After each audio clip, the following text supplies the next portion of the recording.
Hai adik-adik, film yang barusan kita tonton itu diambil dari Kejadian pasal 16 dan pasal 21. Kisah itu ada di dalam Alkitab. Hagar adalah seorang budak.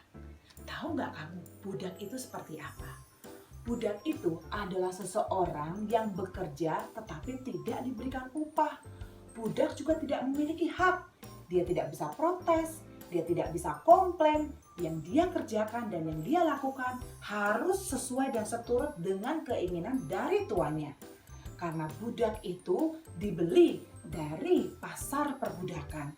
Ketika sang tuan sudah membeli seorang budak, maka terserah sang tuan itu sendiri mau ngapain budak itu. Nah, itulah Hagar. Hagar adalah budak dari Sarah. Sarah adalah istri Abraham, di mana Tuhan berjanji kepada Abraham bahwa Abraham akan menjadi bangsa yang besar. Dia akan memiliki keturunan seperti bintang di langit dan pasir di lautan. Tetapi apa yang terjadi? Sampai Abraham dan Sarah sudah tua, mereka tidak memiliki anak. Maka Sarah berpikir, gimana supaya apa yang dijanjikan oleh Tuhan itu terwujud? Sarah kemudian berpikir melalui pikirannya dia sendiri bahwa saya lebih baik memberikan Hagar, budak saya, kepada Abraham. Mungkin lewat Hagar, itulah janji Tuhan dipenuhi. Wah, adik-adik, tahu nggak? Sebenarnya ini tidak sesuai dengan kehendak Tuhan. Akhirnya kita bisa tahu bukan apa yang terjadi selanjutnya? Walaupun Hagar memiliki anak yang bernama Ismail, tetapi kehidupan Sarah tidak menjadi tenang dan tidak menjadi nyaman. Sampai suatu hari Sarah menyarankan kepada Abraham supaya Abraham mengusir Hagar dan Ismail. Sebenarnya ketika mengusir Hagar dan Ismail, Abraham gak suka karena Abraham sudah terlalu suka dengan Ismail, anaknya sendiri. Tetapi malam hari Tuhan berbicara kepada Abraham supaya Abraham mengikuti apa yang disampaikan oleh Sarah. Maka pagi-pagi sekali Abraham kemudian menyiapkan semua bekalnya, kemudian dia berikan kepada Hagar dan Ismail. Dan dia berkata, kalian harus pergi dari sini. Dan ini saya memberikan semua perbekalan untuk kalian. Wah, Hagar dan Ismail kemudian mereka pergi.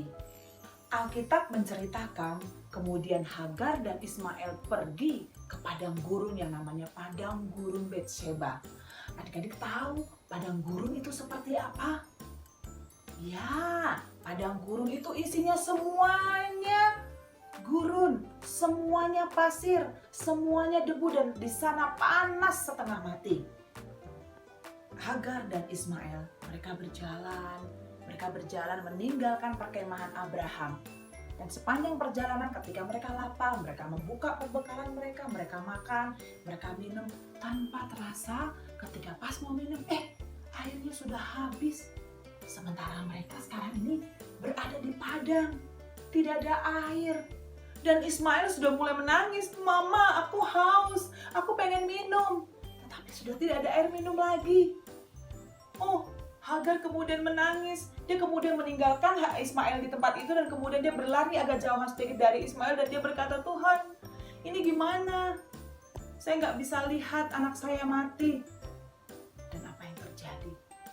Tuhan mendengar seruan Hagar dan Ismail.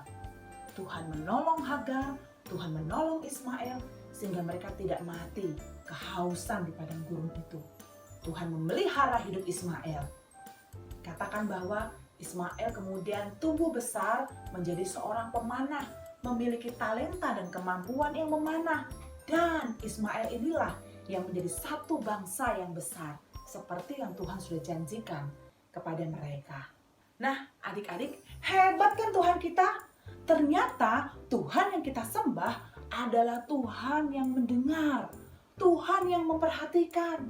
Kalau Hagar, seorang budak yang dianggap tidak berguna, yang dianggap tidak berarti, itu pun Tuhan perhatikan, Tuhan kasihi, Tuhan sertai. Apalagi kita adik-adik, Tuhan mengasihi kita lebih dari segala-galanya. Apa yang kamu khawatirkan? Apa yang kamu takutkan? Kak, aku agak takut nih, besok aku sudah mau tes sumatif. Gimana ya Kak? Wah, Tessa mau kasih tahu tipsnya. Yang pertama, kamu harus belajar. Jangan hanya main game terus atau nonton YouTube terus. Ketika mau belajar, udah ngantuk mami, besok lagi aja aku bangun pagi deh belajar. Gimana sumatifnya mau nilainya bagus? Sementara kita tidak pernah mau belajar. Kita hanya sibuk nonton YouTube terus, nonton TikTokan terus main Instagram ataupun main game setiap hari. Kira-kira hal itu menyenangkan hati Tuhan nggak? Tentu saja tidak. Nah, adik-adik, kalau kamu pengen menjadi orang yang sukses, pengen menjadi orang yang pinter, kamu harus belajar. Hal yang kedua yang perlu kamu lakukan adalah berdoa, meminta pertolongan kepada Tuhan. Mungkin kita sudah belajar dengan keras, tapi pada waktu sumatif nanti, kamu lupa. Aduh, saya sudah baca. Gimana ya? Yang mana? Aduh, tapi saya lupa. Aduh, lupa. Nah, saat seperti itu, kamu berdoa minta pertolongan Tuhan. Kalau sebelum kamu belajar kamu berdoa, maka ketika kamu sumatif, kamu lupa, kamu doa, Tuhan mendengar doa kamu, Tuhan akan tolong kamu. Yeremia pasal 29 ayat yang ke-12. Dan apabila kamu berseru dan datang kepadaku, maka aku akan mendengarkan kamu. Demikianlah firman Tuhan. Ketika kita berseru, ketika kita berdoa, ketika kita meminta pertolongan daripada Tuhan, Tuhan akan mendengarkannya asal kita menjadi anak Tuhan yang taat dan patuh kepada firman Tuhan. Kita fokus melakukan apa yang harus kita lakukan. Tuhan sudah memberikan kita talenta, Tuhan sudah memberikan kita kemampuan. Itulah sebabnya kita pergunakan talenta dan kemampuan yang Tuhan sudah berikan itu. Kita fokus mengerjakannya supaya kita menjadi orang yang ahli. Sama seperti Ismail, ketika dia berada di padang gurun, dia menjadi pemanah sejati. Nah, adik-adik mau hidup diberkati oleh Tuhan? Mau menjalani kehidupan ini dengan sukacita?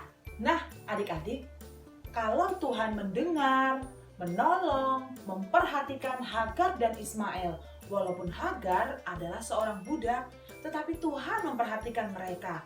Terlebih terhadap kita, Tuhan begitu mengasihi kita. Tetapi Tuhan mau supaya hidup kita ini sungguh-sungguh melakukan kehendak Tuhan. Kita memanfaatkan waktu yang Tuhan berikan kepada kita untuk bertanggung jawab kepada Tuhan. Kita tidak sembarangan menghabiskan waktu kita hanya untuk bermain game. Kita tidak sembarangan menghabiskan waktu kita hanya untuk bermain saja ataupun hanya untuk nonton hal-hal yang tidak perlu saja. Tetapi mulai hari ini, yuk bersama-sama kita mempergunakan waktu kita untuk sungguh-sungguh menyenangkan hati Tuhan.